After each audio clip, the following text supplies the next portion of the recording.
The reason why this is such a hot topic and a hot debate is because LeBron was supposed to supersede MJ. You were the chosen one! That's why, and he did not do it. I was there the day the strength of men failed.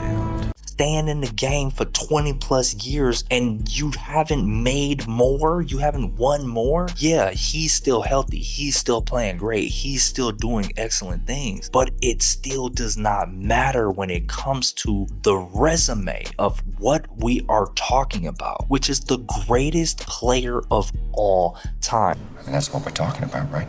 When it really comes down to it, y'all, it's actually talking about who do you think is the best person that is going to be fit for a situation where you have to win. You got, on one hand, Jordan looks like he flawlessly executes in that category. LeBron on the Heat, man, that was the time, and he disrupted that timeline. It's over. It is completely over. From that point forward, it was over. He was supposed to go to Miami, run 3 back-to-back, go to another team, run 3. If he would have done that, if he would have ran 3 back-to-back in Miami and then went to a few other franchises and won in those franchises, then this would be a completely different story. But he did not do that. When it was time for him to perform, to execute, he failed. That's not to say that he's a terrible player. I'm just saying, when we're talking about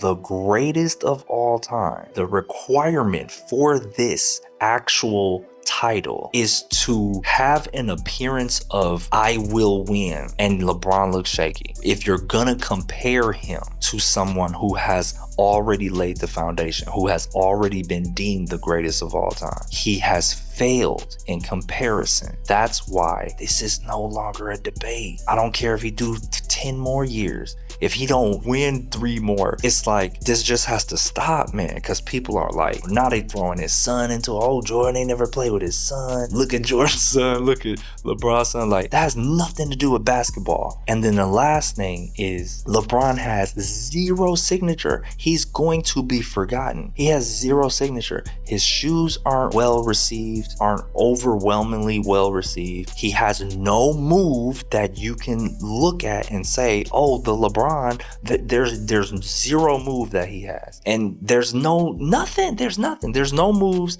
and there is no shoe or brand signature. So he is going to be lost in timeline of history. It's over, because what's gonna happen after he's gone? Nobody's gonna see him, and people are still gonna be talking about Michael Jordan. People are still gonna be wearing his retro shoes, and that's what's gonna keep the legacy alive. And then people are gonna look at the footage and then blah blah blah. That's what this is about, y'all. And for y'all to defend him in this category, it shows that you literally don't understand what it actually means to be great, or to be greater than, or to be the greatest of all time. You have no idea what that even means. And your representative is flawed, is completely flawed and bogus. I mean, the comments and it's just ridiculous, man. You can bring up all the stats you want, but when it really comes down to it, it's about who would you rather have? Who would you rather have having the ball with the game on the line? Period. That's the question.